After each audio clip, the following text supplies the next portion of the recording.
പണ്ട് ഇത്ര ലുക്കൊന്നും ഉണ്ടായില്ല, ഇപ്പോഴാണ് ലുക്കായത്. ഞാനും അതുപോലെ തന്നെ ചേട്ടാ, പണ്ട് ലുക്കില്ല ഇപ്പോഴും ലുക്കില്ല.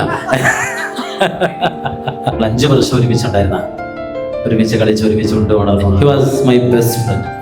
സെമിനാരി കാലഘട്ടത്തിലും കോളേജ് കാലഘട്ടത്തിലും എപ്പോഴും കൂടെ ഉണ്ടായി, തോളത്ത് കൈയിട്ടെപ്പോഴും നടന്നിരുന്ന പ്രിയപ്പെട്ട കൂട്ടുകാരൻ ജിത്തിന്. അവൻ സെമിനാരി കാലഘട്ടത്തിൽ പോലും അവിടെ വെച്ച് പ്രാർത്ഥന ലീഡ് ചെയ്യുന്നതും ചെറിയ പ്രസംഗങ്ങൾ പറയുന്നതൊക്കെ വളരെ പവർഫുള്ളാണ്. അമ്മ പിന്നെ വിളിച്ചുകൊണ്ടിരുന്ന പേര് കരുത്തുറ്റാന്നാണ്.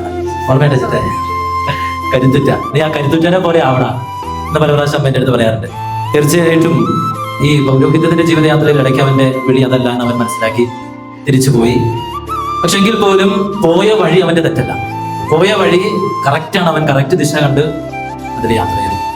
ജിത്ത് ആദ്യം സൂചിപ്പിച്ചിരുന്ന സെമിനാരി വെച്ച് പാട്ട് പാടുന്നതിന്റെ കാര്യമൊക്കെ സെലക്ഷൻ കിട്ടിയില്ലായിരുന്നു. ഞാനന്ന് വയ്യായിരുന്നു, കിട്ടിയില്ല ഇങ്ങനെയൊക്കെ പറഞ്ഞിരുന്നു.